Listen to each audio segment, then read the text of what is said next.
Hello family, welcome to my channel Anokhi Mohabbat. चलिए आपको एक नई स्टोरी से रूबरू कराते हैं जिसका नाम है फना।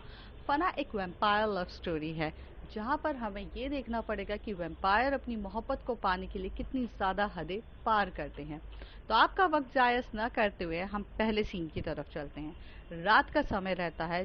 जंगल के बीचों बीच दो लड़कियां एक दूसरे को टाइटली हग करी रहती हैं और दोनों की आंखों में नमी रहती है। वो दोनों एक दूसरे की तरफ बहुत प्यार से देख रही रहती हैं। रात के समय में तेज बारिश होते हुए वो भीग रही रहती हैं। उन दोनों का फेस रिवील नहीं होता है। वो दोनों एक ब्लैक हुड पहनी रहती हैं।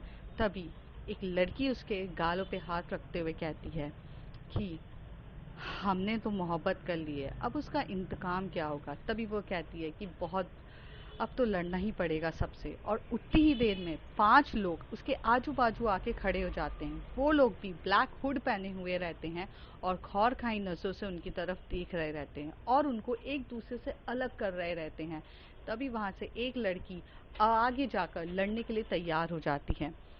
दूसरे सीन में हमें देखने को मिलता है कि कॉलेज की यूनिवर्सिटी दिखाई जा रही है, जहाँ पर देहरादून यूनिवर्सिटी दिखाते हैं, जहाँ पर एक लड़की सामने रह के एक फुटबॉल पे गोल कर रही रहती है। वो गोल करना इतना इजी नहीं था पर वो बहुत स्मार्टली तरीके से वो गोल कर देती। तभी वहाँ पर सारे लड़के लड़कियाँ सब ज़्यादा शॉक्ड होने लगते हैं। तभी वो लड़का कहता है यू डिड इट। तभी वो लड़की अपने बालों पे हाथ डालते हुए कहती है कि ये तो होना ही था, तुमने गलत लड़की से पंगा लिया है। और जैसे ही वो लड़की टर्न होती है तो सब लोग उसके लिए क्लैपिंग करने लग जाते हैं और उससे बोलने लगते हैं ऐश ऐश ऐश। तो वहाँ पर हमें फर्स्ट कैरेक्टर के बारे में पता चलता है जो हमारी ऐश रहती है। थोड़ी देर के बाद वो जब वहाँ से निकलती है तो एक बड़ी सी कार आती है और कार में से एक प्यारी सी लड़की निकलती है जो काफ़ी ज़्यादा क्लासी होती है।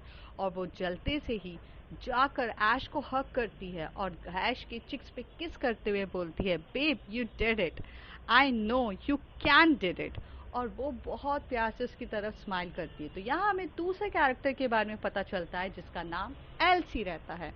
अब चलते हैं हमारे तीसरे सीन की तरफ, जहाँ पर जो हमारा एक वैम्पायर रहता है जो घने जंगलों में तेजी से भाग रहा रहता है एक लड़की का शिकार करते हुए। वो बच्ची रहती है, कुछ 12-13 साल की वो बच्ची रहती है। वो उसे मारने के लिए दौड़ता है। तभी उस लड़की को एक बच्ची को एक लड़की बचाती है और उसे टर्न करती है, अपने पीछे खड़े करती है और वो उस वैम्पायर के सामने जाके लड़ने के लिए तैयार हो जाती है। उसने ब्लैक हुड पहनी रहती है, उसका फेस कवर रहता है और वो फेस वहाँ पर रिवील नहीं होता है। वो उससे काफ़ी ज़्यादा लड़ रही थी।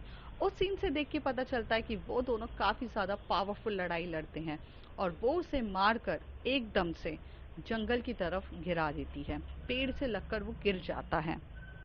यहाँ से जो हमारी लड़की रहती है उस बच्ची को उठाती है और तेजी से हॉस्पिटल के पास लेके जाती है और कहती है इसको डॉक्टर से कहिएगा ट्रीटमेंट करने के लिए। वहाँ पर हमें हमारी स्टोरी के थर्ड कैरेक्टर देखने के लिए मिलते हैं जो काफ़ी ज़्यादा यंग डैशिंग पर्सनालिटी ऑसम रहती है, जिनकी एज 45 ईयर्स के अराउंड होगी, जो वहाँ पर आके उस बच्ची का ट्रीटमेंट करते हैं। वो डॉक्टर मिस्टर खंडेलवाल रहते हैं जो बहुत प्यार से उसका ट्रीटमेंट कर रहे रहते हैं बहुत अच्छे से और बोलते हैं बच्चा टेंशन मत लो, बी ओके, सब ठीक हो जाएगा।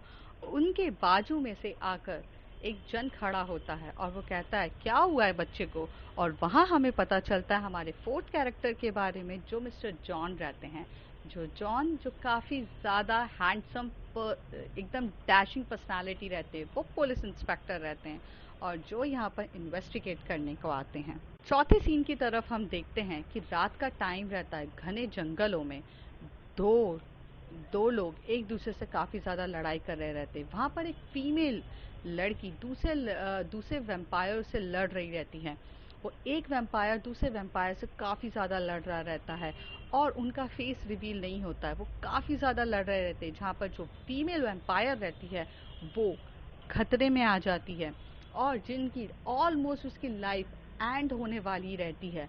तभी वहाँ से उसे बचाते हुए एक जोरों से अ, एक एंटिटी कूदती है और वो उसकी गर्दन को उखाड़ के फेंक देती है। और वहाँ हमें पता चलता है कि वो एंटिटी और कोई नहीं, वो वेयरवुल्व्स हैं जो लाइकन्स कहला जाते हैं, या आप मानव भेड़िए कह सकते हैं, जो इंसानी भेड़िए रहते हैं, वहाँ पर हमें पता चलता है कि मानव भेड़िए आए हैं। अब चलते हैं हमारे पांचवें सीन की तरफ, जो कॉलेज का टाइम रहता है, जहाँ पर एक लड़की अपना चेस खेल रही रहती है, और वो लड़की और कोई नहीं, वो ऐश रहती है। ऐश बहुत अच्छे से चेस खेल रही रहती है। वहाँ पर जितने भी लोग उसके कंपटीशन में खड़े होते हैं, वो सबको हरा देती है। तभी वो कहती है कि अब मेरे को कोई बीट करने वाला है ही नहीं इस कॉलेज में। तभी वहाँ से एक हाथ आगे आता है कि क्या मैं तुम्हारे साथ खेल सकती हूँ। वहाँ पर एक लड़की शांति से आकर वहाँ पर बैठती है। उसकी आंखों में एक प्यारी सी नमी रहती है, जैसे कि वो बहुत शांत प्रवृत्ति की है, जिसे लड़ना झगड़ना बिल्कुल भी पसंद नहीं है। वो चुपचाप अपना गेम खेलती है, और गेम खेलते खेलते वो ऐश को हरा देती है।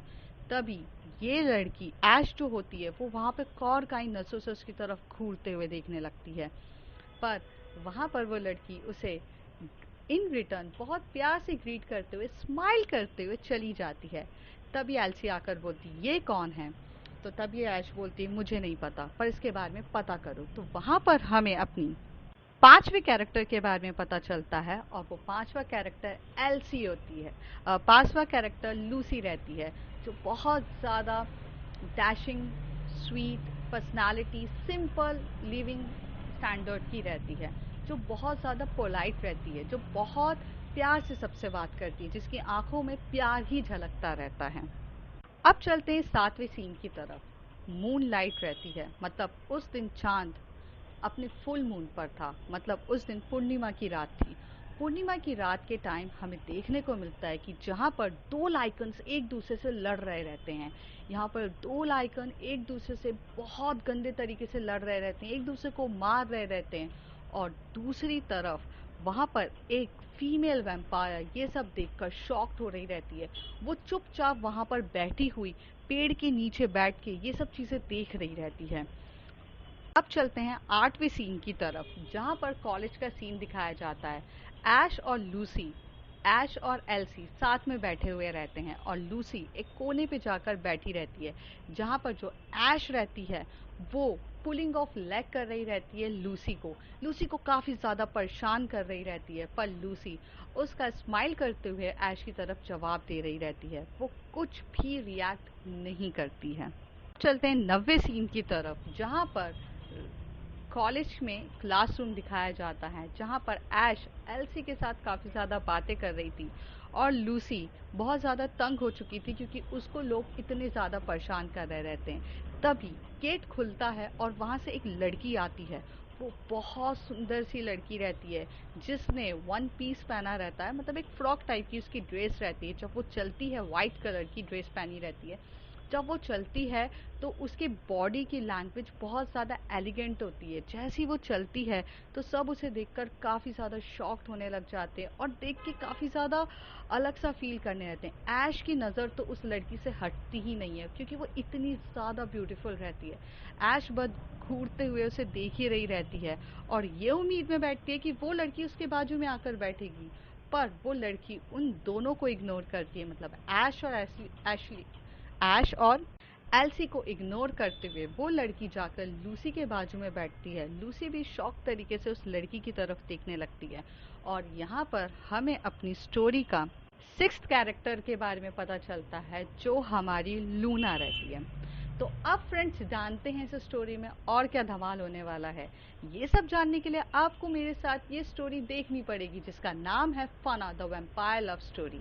यहाँ पर आपको ह्यूमन बीइंग भी मिलेंगे, लाइकन्स भी मिलेंगे, और वैम्पायर्स भी मिलेंगे।